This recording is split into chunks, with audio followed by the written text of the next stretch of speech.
outro igual não há.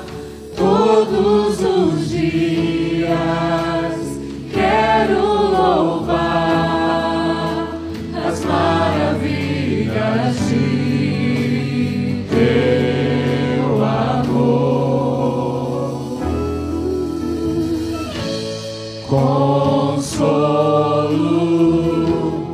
abrigo, força e refúgio é o Senhor. Com todo o meu ser, com tudo que sou, sempre te adorarei.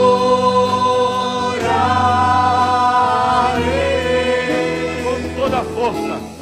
Aclame ao Senhor toda a terra e cantemos poder, majestade, louvores ao Rei. Montanhas se prostrem e rujam os mares ao som de teu nome. Alegre te louvo por teus grandes feitos, firmado estarei, sempre te amarei. Incomparáveis são tuas promessas pra mim.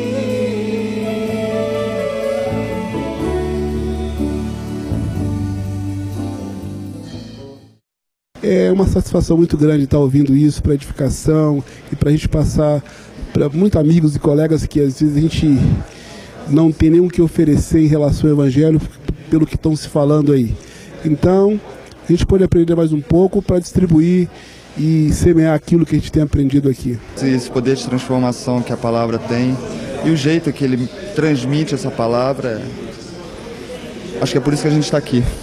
Foi uma mensagem transformadora, é uma mensagem que nos conscientizou do nosso dever como filhos, realmente como filhos de Deus. Mensagem que alegrou muito a minha vida.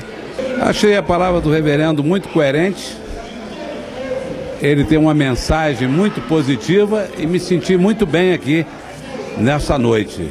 Hoje à noite foi uma noite aí de grande bênção, porque eu vim especialmente de Natal para passar uma semana aqui em Brasília e encontrar aqui os irmãos aqui nessa reunião e estar com o pastor Caio Fábio também, onde a gente foi aí tremendamente ministrado por uma palavra aí de paz, alegria, liberdade e de amor ao Senhor, né, e às coisas dele. Agora, prepare o seu coração para ouvir a palavra de Deus.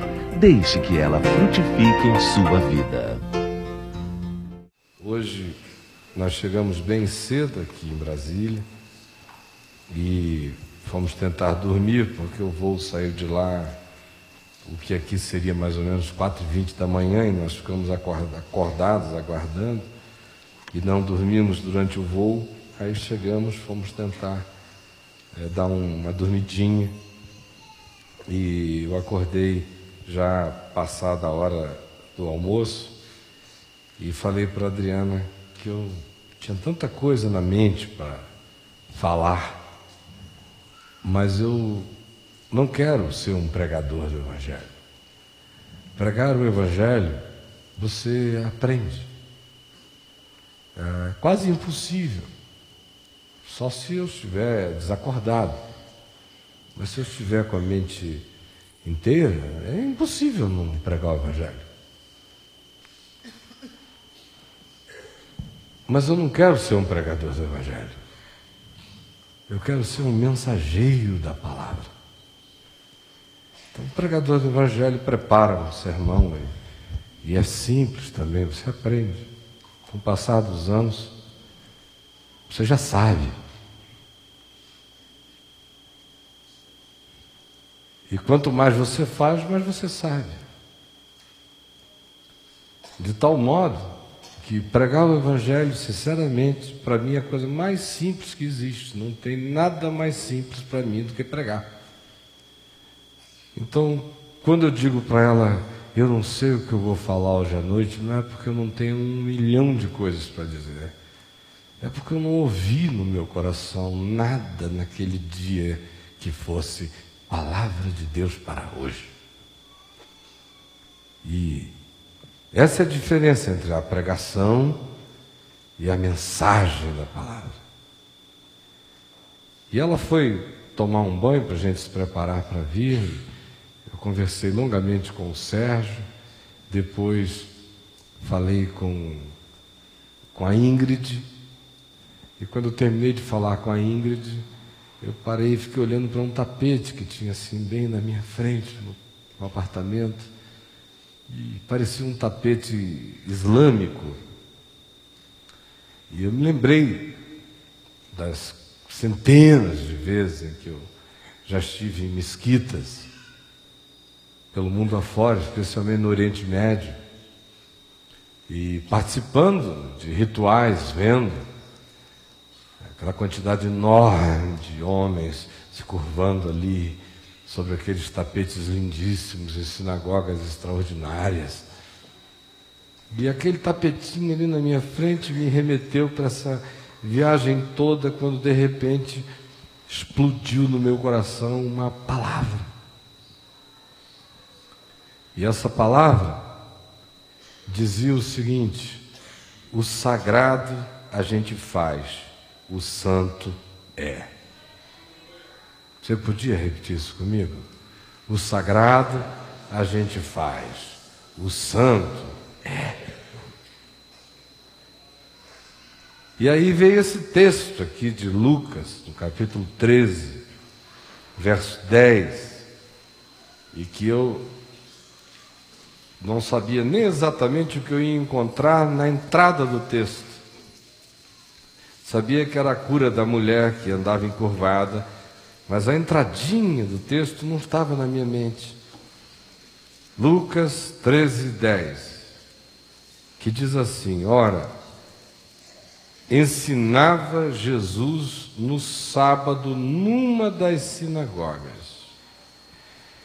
E veio ali uma mulher possessa de um espírito de enfermidade, havia já 18 anos.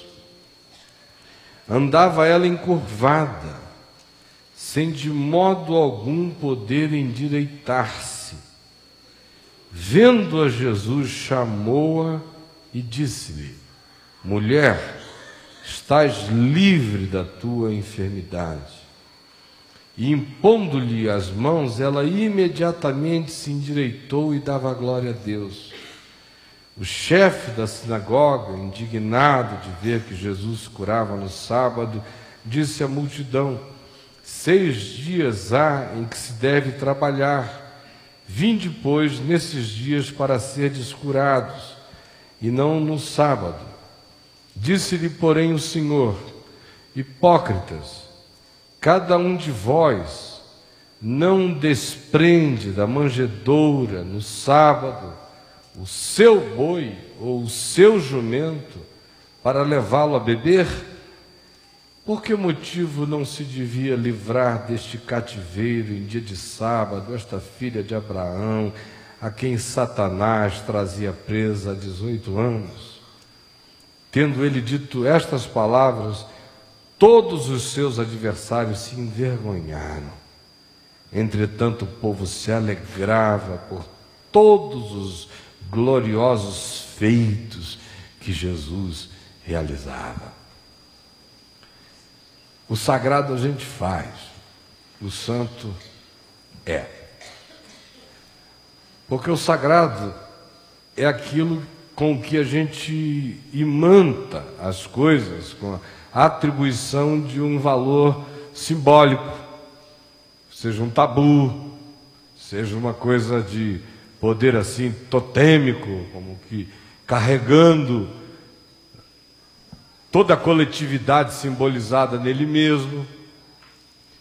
O sagrado é construção mental, é projeção da gente.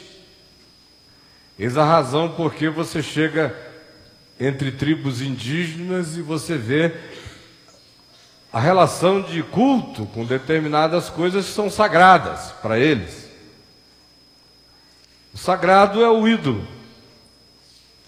Porque todo sagrado é uma construção, mesmo quando não é uma imagem de escultura, não é uma imagem mental, ou é uma imagem cultural, ou é uma imagem psicológica, ou é uma imagem moral, ou é uma imagem teológica.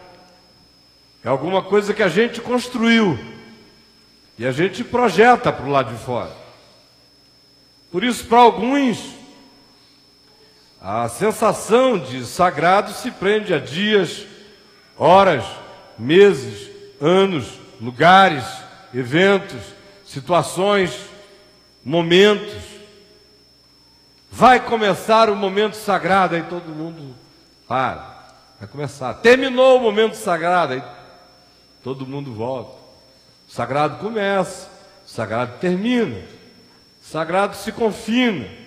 O sagrado é quantificável, o sagrado é mensurável, o sagrado se faz palpável, seja ele pela via da materialização, seja pela via da imaginação, mas é uma produção do homem. Às vezes o sagrado se interpenetra com a realidade do santo, e quando isso acontece é maravilhoso. Mas em muitas ocasiões, ou mesmo na maioria das vezes, o sagrado concorre contra o santo. Trabalha contra o santo. Diminui a dimensão do santo. Torna o santo um ídolo. O estreita, o comprime, o encapsula, o domestica. Como esses dias eu estava ouvindo uma história de uma amiga lá na cidade de Manaus falando de um determinado indivíduo que prega umas coisas esquisitas por lá, e ele estava dizendo o seguinte no culto. Veio assim até o púlpito e disse: interessante, eu estava ali sentado desejando imensamente que o fulano tocasse o hino tal. Aí o que eu fiz? Eu dei um comando para Deus. Falei: Deus, eu quero que ele toque o hino tal. Aí Deus deu um comando para ele, e aí ele começou a tocar o hino tal. Vocês vejam como o sagrado pode surtar o cara. Eu dei um comando para Deus, que deu um comando para ele, e ele começou a tocar o hino. O sagrado pode adoecer imensamente. O sagrado pode virar uma coisa em si mesmo. Ela é em si para a pessoa. Então é o lugar santo. É o sábado santo. É o pão santo. É o vinho santo. É a água benta. Seja lá o que for.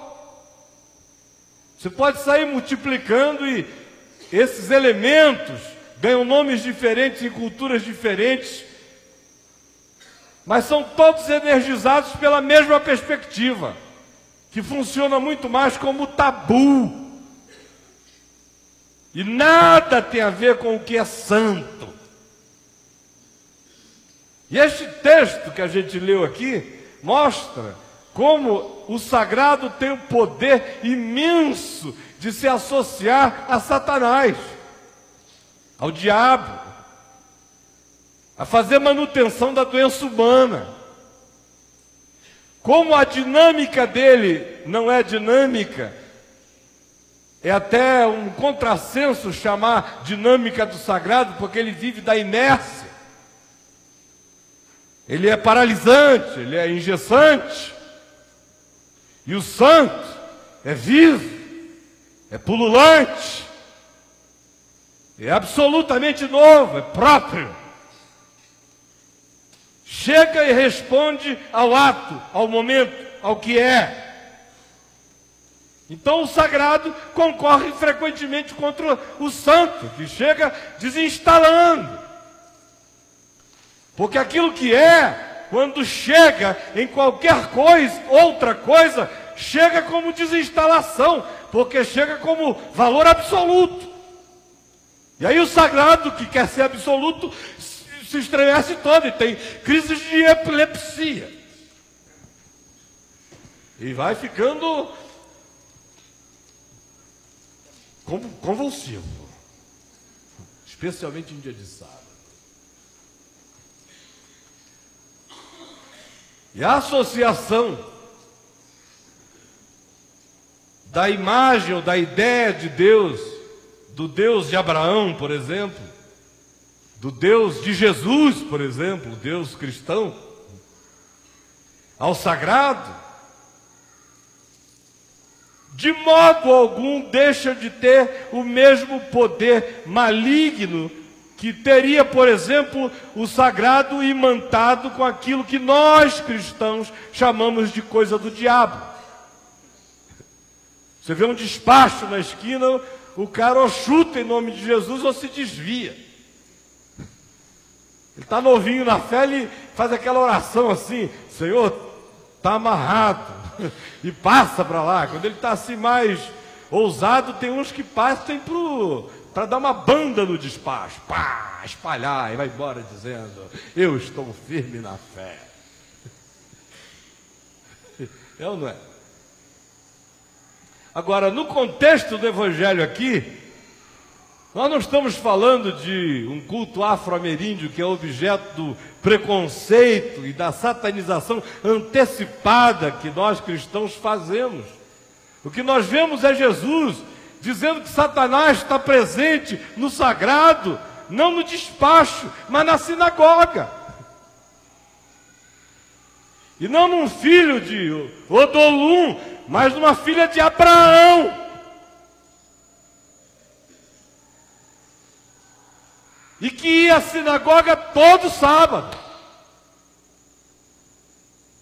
E que jamais se beneficiava daquilo que ali era dito, lido, exposto como palavra de Deus, porque nenhum deles recebia o benefício daquilo. Aquele livro estava selado. Aquelas palavras eram letras. O que eles diziam eram repetições.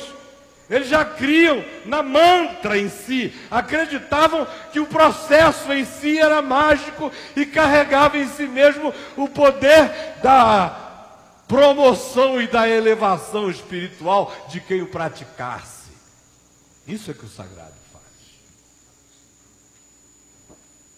E aí entra a mulher no processo e 18 anos encurvada. Pode ver essa mulher indo para a sinagoga todos os dias, sabe aquelas senhorazinhas, 90 graus? No passado a gente via muito mais do que agora, com todos os nossos recursos e ginástica, hidroginástica, as velhinhas estão ficando todas extremamente esbeltas. Raramente você vê uma assim. Se você quiser ainda encontrar as 90 graus, faça uma viagem para o norte de Portugal, ou então para o Oriente Médio, porque aqui no Ocidente está todo mundo sarado. Ah, velhinha, 90 graus. Sinagoga todo sábado, saindo de casa e indo para o lugar sagrado. Aí ficava lá. Podia nem ouvir direito, nem ver não dava. Só se ela deitasse e levantasse a cabeça, assistisse o culto de cabeça para baixo, de lado. Corcunda de Notre Dame, da sinagoga de Cafarnaum. Está lá. 18 anos. Nunca ninguém quis saber por que ela andava daquele jeito. O importante era ela frequentar a sinagoga. O importante era não faltar nenhum sábado. Venha como puder, se arraste, mas venha, minha filha. Isso é que o sagrado diz. Suba a escada de joelho. Não falte nenhum dia. Mas ninguém queria saber o que a mulher tinha. E o texto que a gente leu começa botando no verso 10 a construção de tudo isso que eu falei até agora, quando diz: ora, ensinava Jesus, o santo, o que é, o que não muda, o que é ontem, hoje, eternamente, o Alfa e o Ômega, o Cordeiro de Deus que tira o pecado do mundo, afirmado por João Batista, e que já era o Cordeiro imolado antes da fundação do mundo, e que é o Cordeiro cuja luz ilumina a Nova Jerusalém, depois de todos os fins, quando tudo que for fim, for começo eterno. Esse é o Cordeiro que está aqui. Jesus, no sábado, que é sagrado, é dia santo, num lugar sagrado, tempo sagrado, sábado, lugar sagrado, a sinagoga. E aí, no tempo e no espaço sagrados, invade o santo. E encontra dentro do sagrado uma presa de Satanás. Se a gente entendesse isso hoje,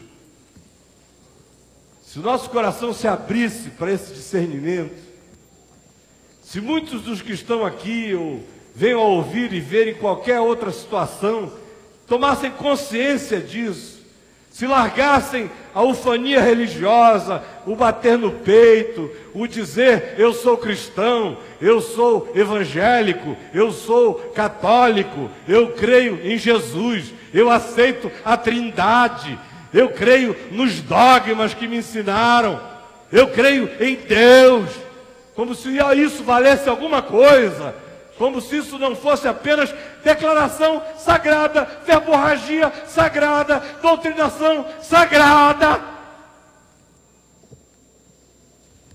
Se a gente se esquecesse disso e assumíssemos que tudo isso é parte de um pacote sagrado que não necessariamente carrega vida, às vezes ao contrário carrega escravidão,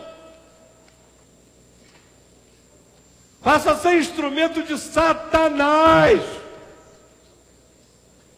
para fazer filhos e filhas de Deus andarem encurvados a vida inteira, indo no dia santo, no lugar santo, fazendo os ritos santos e não se beneficiando de nada. E aí vem Jesus, e não era na casa da mãe Joana, nem de nenhum médium espírita, nem era um terreiro de macumba, era uma sinagoga dos judeus. Nos nossos dias era uma igreja evangélica, bem pentecostal. Entra e olha que o sagrado tinha tomado conta de tudo,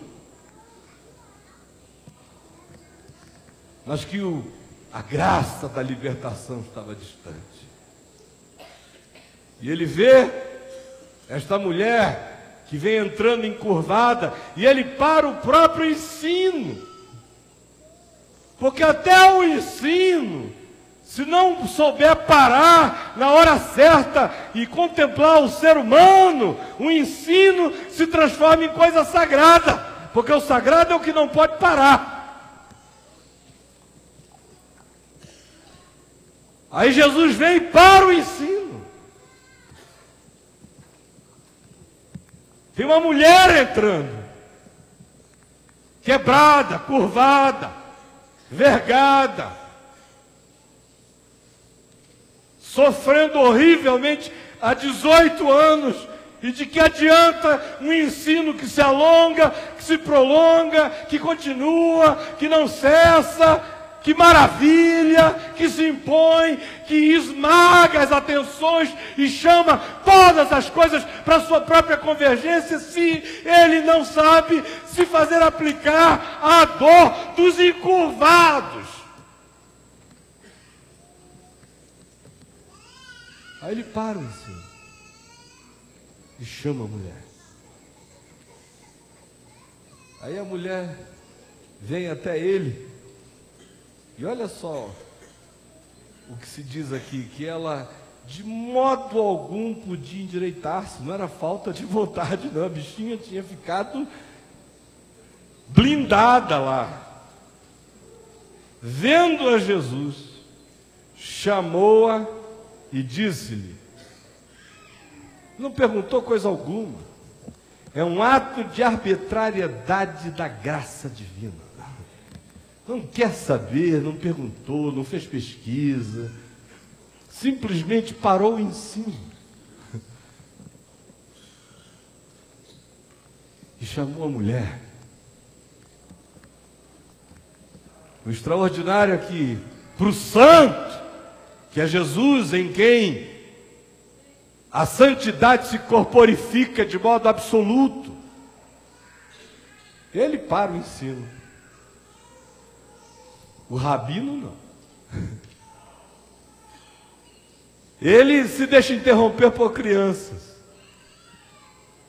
Os discípulos ficaram furiosos.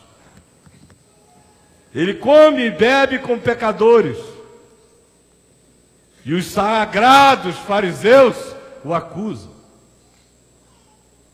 Ele não encontra fronteira nem limite em nada. Ele vai do cemitério de Gadara, onde ele libertara o gadareno dos demônios que o possuíam, na presença de porqueiros, cuja profissão era considerada imunda por judeus, e ele se faz profano, conforme o entendimento sagrado dos judeus, muitas vezes, por lidar com porqueiros, por chegar perto dos porcos, por entrar num cemitério, por ser um cemitério pagão, e no cemitério pagão atender a um homem que era um monstro e um bicho, e sai de lá, deixando o homem liberto, e vai direto para a casa do chefe da sinagoga, sem tomar banho santo, sem fazer aquele ritual da lavagem, da purificação. Ai meu Deus, peguei no monte, cheguei perto do povo. Não, não. Ele sabe que o santo é. E é assim com ele o tempo todo. Onde ele pisa, o lugar se santifica. Não é o contrário. A mentalidade sagrada diz que é o lugar que santifica você. O Evangelho e a consciência de Jesus diz que é você que santifica o lugar. Porque o sábado é menor que o homem. Porque o homem não foi feito para o sábado, mas o sábado para o homem. E aí ele muda todo um paradigma que parece uma tolice, mas quando entra em nós e se transforma em consciência, gera libertação, desencurva a pessoa na hora. Seja qual for o encurvamento, quando essa percepção entra, o desencurvamento acontece. A pessoa se põe em pé, levanta a cabeça. A cura vem. E ele, numa arbitrariedade extraordinariamente graciosa, apenas vê a mulher, interrompe o ensino, sabe que a mulher é mais importante naquela hora do que qualquer ensino. E simplesmente diz a ela: mulher, estás livre da tua enfermidade. Extraordinário é que ele diz: estás livre da tua enfermidade. Ele nem designa uma enfermidade tipo desta enfermidade. Ele diz da tua. Porque de fato, o que existem mesmo são doentes. E cada um tem a sua própria enfermidade. E os nossos melhores diagnósticos diagnosticam um campo de enfermidade. Mas nesse campo de enfermidade, cada um vive a sua própria, que é particularizada. Como particularizadas e individualizadas são todas as coisas relacionadas ao ser humano. De tal modo que nem existem doenças, existem doentes. Fica livre da tua enfermidade. É a tua. A tua enfermidade sempre será a tua, não a nossa. É tua. E vai ser tratada como coisa pertinente a ti. e com uma aplicabilidade que tem a ver contigo. Mulher, fica livre da tua enfermidade. E aí olha só o que acontece. Impondo-lhe as mãos, ela imediatamente se endireitou. Que coisa maravilhosa. Para o ensino, a mulher está ali. Ele diz: vem cá, mulher. Lá vem a coitadinha. Ele diz: tu estás livre da tua enfermidade. E bota as mãos na cabeça dela. E ela imediatamente se endireita. Olha para ele, livre da sua enfermidade. A intervenção do santo, libertando a mulher do sagrado. Talvez alguém diga: não foi o sagrado que necessariamente fez isso com ela. Eu digo que provavelmente o foi, porque um ser que vai se encurvando, em geral, se encurva por culpa, por depressão, por coisas que se somatizam, que são construídas na alma e que se configuram do lado de fora no corpo, quase sempre fazendo com que o corpo se formate à configuração interior da alma.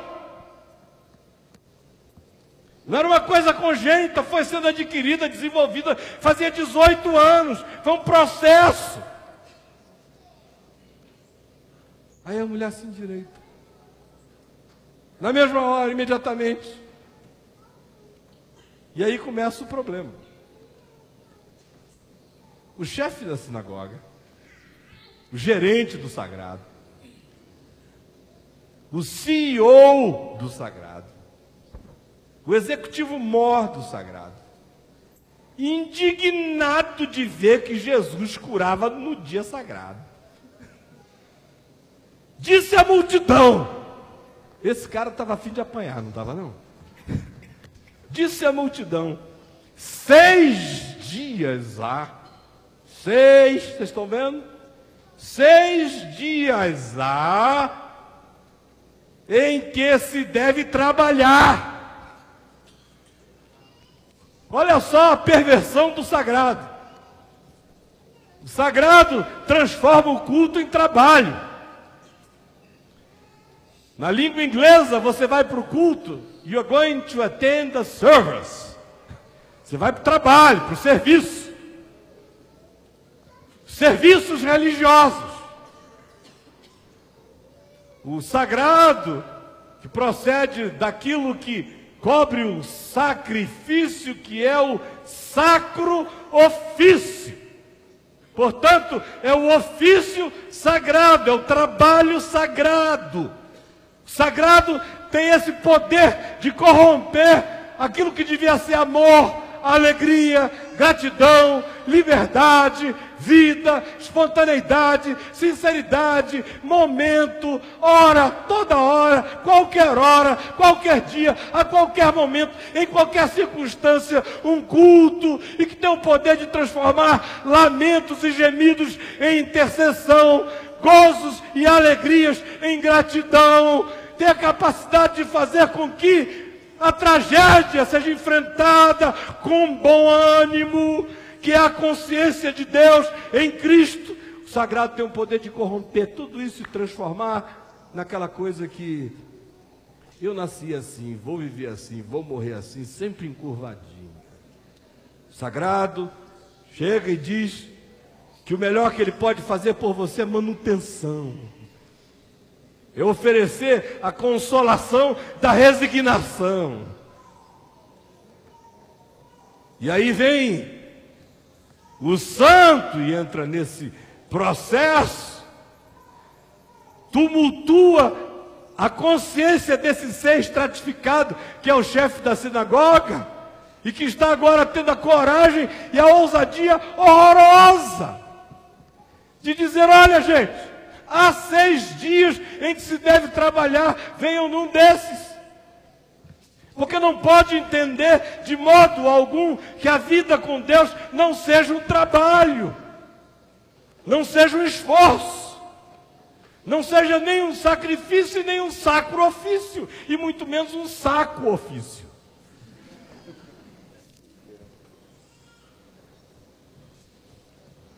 Venham qualquer dia menos nesse.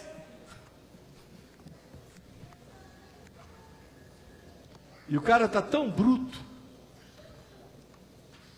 que ao invés de ele celebrar a restauração de um ser humano, bem diante dos olhos dele, ele está muito mais preocupado com uma agenda sagrada, com um rito sagrado, com a ininterruptibilidade de uma cronologia sagrada, do que com a vida, do que com a graça se derramando, do que com milagre livrando pessoas, do que com a intervenção do amor de Deus endireitando a tortuosidade humana. Pararam a leitura, interromperam o ensino. Ele chamou a mulher à frente. Agora cria essa confusão. Cura essa mulher, essa multidão toda afoita, alvoroçada. Que horror! Deus me livre! Senhor, salva-nos dessas curas inconvenientes.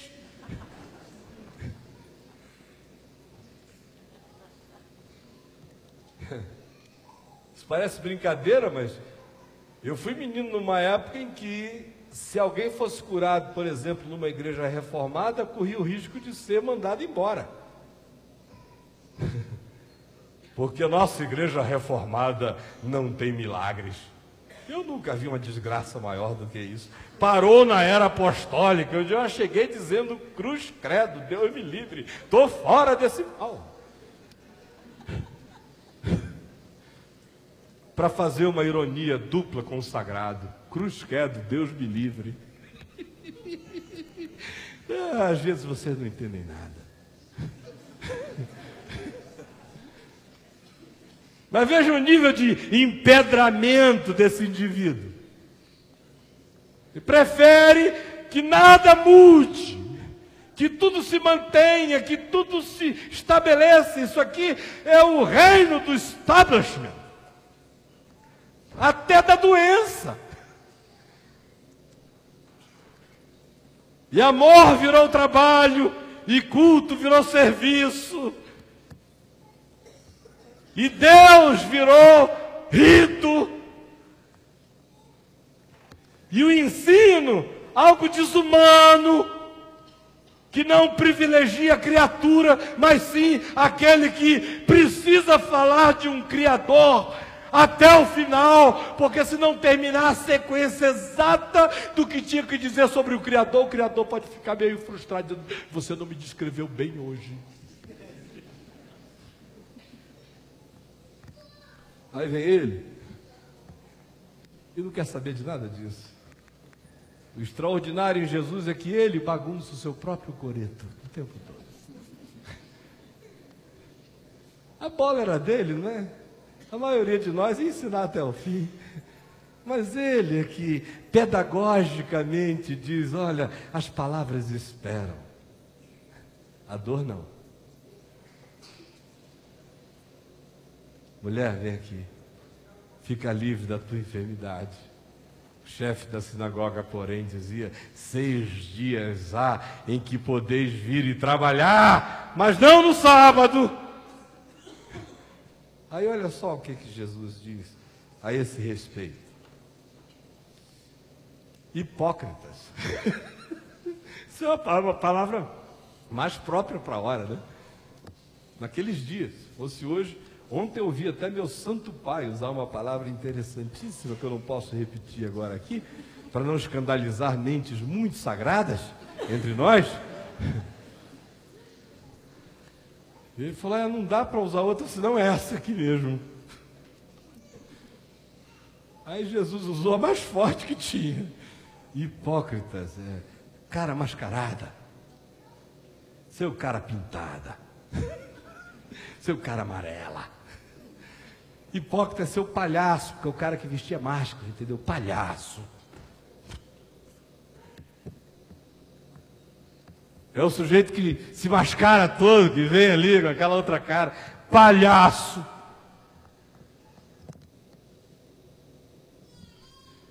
Eu acho que a palavra hipócrita ficou tão religiosa e tão sagrada que até ela perdeu o significado. Por isso, ouçam-na. Então Jesus disse: palhaços!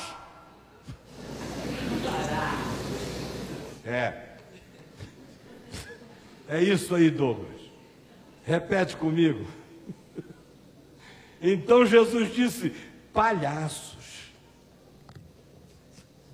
Cara, gente da máscara, do circo, dessa cara congelada. Hã? A máscara? Já viu alguma máscara que não seja sagrada? Parada ali para cima. Aleluia! Palhaços! Cada um de vós não desprende da manjedoura no sábado o seu boi ou o seu jumento para levá-lo a beber? Quando o interesse é de vocês, vocês não levam o boi de vocês para beber água, para que ele não morra em dia de sábado. Ou vocês não desprendem também em dia de sábado para que ele possa comer. Ora, se vocês fazem isso com aquilo que vocês chamam de meu boi, minha vaca, minha ovelha, meu cabrito, meu pet, meu qualquer coisa, só porque tem um valor, seja ele monetário ou afetivo, e dependa de manutenção nesse dia sagrado, vocês não fazem isso. Agora, por que eu, que tenho todo direito, porque você não é o dono da vaca, meu amigo, nunca um ser humano criou uma vaca e a pobre Dolly já morreu.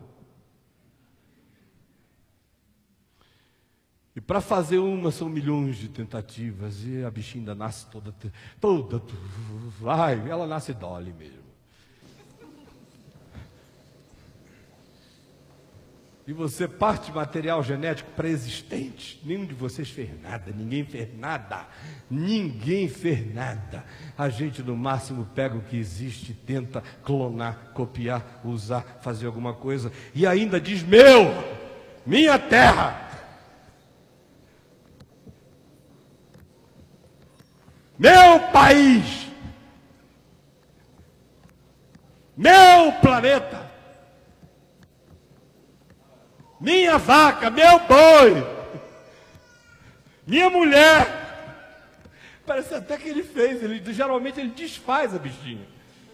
Ela chega melhor e ele acaba com ela.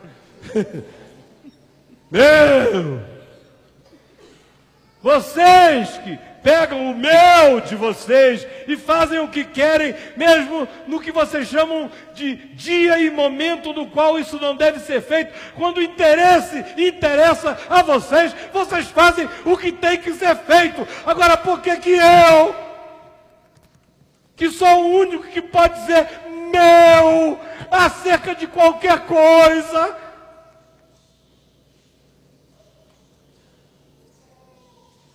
não posso curar essa filha de Abraão, a quem Satanás, o diabo, dentro da sinagoga, mantido pelo espírito do engessamento, do é como é e fica como está, vem mantendo cativo há 18 anos.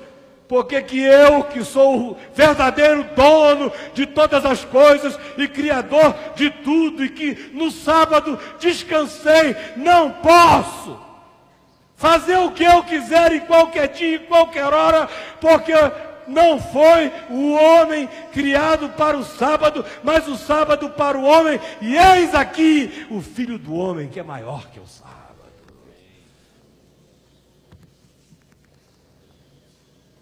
E aí, Diz aqui o texto uma palavra interessante, que todos os seus adversários se envergonharam. Satanás mantendo cativo uma filha de Abraão. Enquanto isso, satanasezinhos em volta da sinagoga. Porque Satanás significa o adversário. Então, tem o Satanás e tem os Satanases. Os Satanases, em geral, andam entre nós, se vestem como nós. E aqui, nesse caso, são extremamente sagrados, religiosos.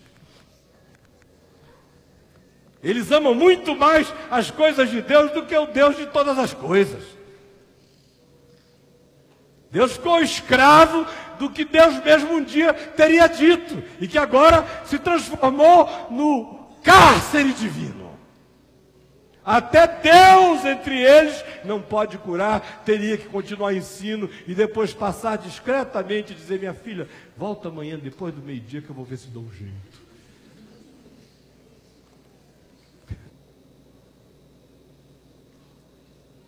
Aí os adversários, os satanases locais, os satanases nativos, os satanases sagrados, os satanases religiosos, os adversários da palavra do Evangelho, da graça, da liberdade de ser, de curar, de levantar, de endireitar, de deixar a pessoa livre para andar, para ir, para olhar com os próprios olhos, para enxergar, para interpretar, para serem Deus, os adversários da vida, chamando isso do que quer que chamem, de moral, de doutrina, de teologia, de hora santa, de reforma, do que quer que queiram chamar, de novo mover, seja lá o que for, se contiver a graça e a liberdade de Deus de ser e curar e realizar e não pedir permissão para ninguém, virou diabo, virou adversário.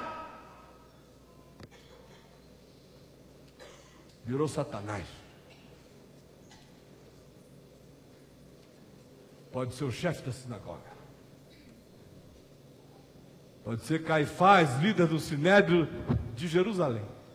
Virou diabo. Vocês pensam que esses fenômenos se congelaram lá atrás do passado, que de lá para cá nada mais se tornou assim, ou que isto foi apenas um privilégio da idade das trevas, do catolicismo? Pelo amor de Deus, vamos nos enxergar essa loucura satânica feita em nome do sagrado, todo dia vendida, barganhada, oferecida, contrabandeada, paraguaizada no nosso meio o tempo todo, nunca cessou. E quem está por trás disso é o mesmo que também trabalha em outros lugares explícitos, que até tem cara de diabo fantasiado de capiroto nordestino. São tão óbvios que menos diabólicos se tornam do que esses nossos, que se vestem de chefe de sinagoga, de senhores do saber, donos do sagrado, e impedindo a manifestação da vida. Dura essa palavra, mas é a palavra do Evangelho do Senhor Jesus. Quem quiser ser do sagrado, fabrique a sua própria coisa. Quem quiser ser do santo, viva aberto para receber o que dele vem. Porque o sagrado a gente faz, o santo é. Hoje à noite, eu quero interromper o ensino e pedir para você, meu irmão, minha irmã, filho de Abraão, cristão,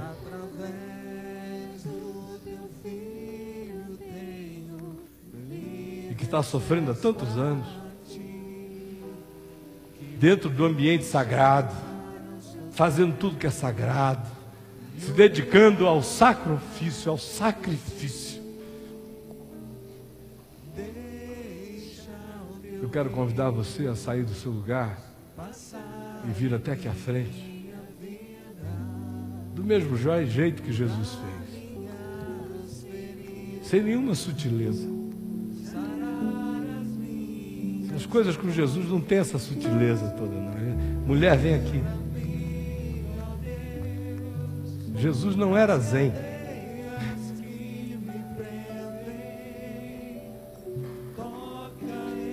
Sai do teu lugar e vem. Anda. Se quiser, vem. Deixa o teu rio passar em minha vida e curar minhas feridas, sarar as minhas dores. Livra-me, ó Deus, das cadeias que me prendem. Toca em minha alma, faz de mim o teu querer, Senhor. Senhor, eu não Pai, sou nada. Tu conheces cada um dos teus filhos, como tu conheces a enfermidade de cada um de nós. Cada um de nós tem a sua própria.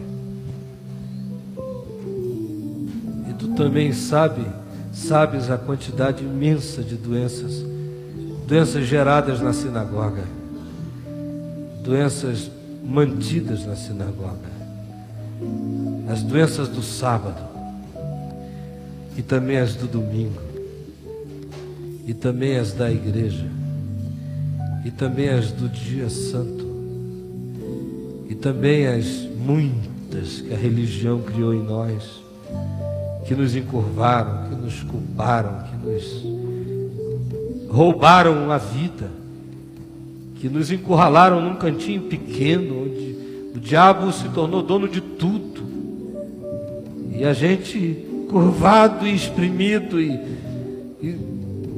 se sentindo esmagado,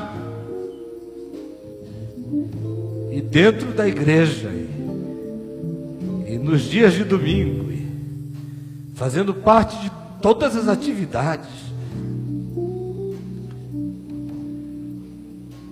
e muitos interessados na nossa presença, não interessava como, desde que estivéssemos lá como força escrava e dando nosso dinheiro e comprando a sobrevivência na forma de bênçãos vendidas por homens. Senhor Jesus, tu vieste a este mundo para quebrar essa obra do diabo, essa força de Satanás também presente no planeta, e que infelizmente tem feito um mal aterrador, tem matado mais do que as guerras no curso dos milênios, destruído almas, mentes, sonhos, corações. Pelo amor do teu nome, dá que a revelação do Evangelho esteja acontecendo agora, que o nosso entendimento esteja se abrindo para a gente ver que provavelmente a nossa doença seja do tamanho da nossa sacralidade, seja a doença do sagrado em nós, fabricada por anos e anos de uma tessitura culposa dentro do nosso coração. Sagrado a gente faz, fica a nossa imagem e semelhança, é nossa imagem de escultura, é nosso ídolo psicológico, é nosso ídolo moral, doutrinário, dogmático, religioso, que Satanás usa. Ó Senhor Jesus, chama a mulher à frente, o homem à frente. Tu conheces cada um pelo nome, conheces a doença de cada um. Vem tu mesmo e impõe as mãos sobre cada um deles, impõe as tuas mãos, impõe as tuas mãos, dá que cada um discirna o escorrer da tua graça sobre a mente, o ser, o coração. Tu tens curado corpos, almas, espíritos, pela simples menção da tua palavra. Realiza isso agora, agora, Jesus. Imediatamente, como a tua palavra de boa nova diz, e imediatamente a mulher se endireitou. Tu és o mesmo ontem, hoje e sempre. Põe a tua mão, e imediatamente muita coisa vai se endireitar. Quero pedir por aqueles que são chefes da sinagoga, que seja aqui nesse ambiente, ouvem com pré-julgamento, preconceito, aqueles que em casa, muitos chefes de sinagoga que assistem em casa também, cheios de crítica. Senhor Jesus, nós os amamos e pedimos que Tu os libertes da obra de Satanás, e que Tu libertes a igreja da obra de Satanás, e que Tu nos libertes da obra da religião, e que Tu nos libertes das cadeias do falso sagrado, que é sagrado feito por nós, mas não é santificado por uma consciência grata diante de Deus. Todas as coisas são santas e puras para os puros. Pela ação de graças, todas as coisas são santificadas, e nós queremos andar no chão desse mundo com gratidão em cada lugar que a gente entrar, tornando cada ambiente santo, dizendo em cada lugar: paz seja neste lugar, levando paz, levando graça, levando misericórdia, porque as portas do inferno não prevalecerão contra este povo do caminho, do Evangelho, da Igreja de Cristo. E não somos nós que estaremos acuados, ao contrário, cada chão vira chão santo, aonde a gente pisa sabendo que a terra é de Deus e tudo é de Deus, e nós somos de Cristo e Cristo é de Deus.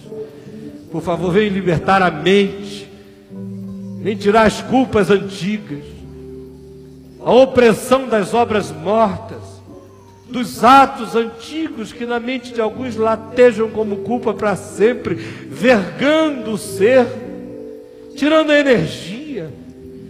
Senhor, em nome de Jesus, que isso tudo seja quebrado, e que na vida de muitos aqui que têm fé, essa manifestação de libertação esteja acontecendo.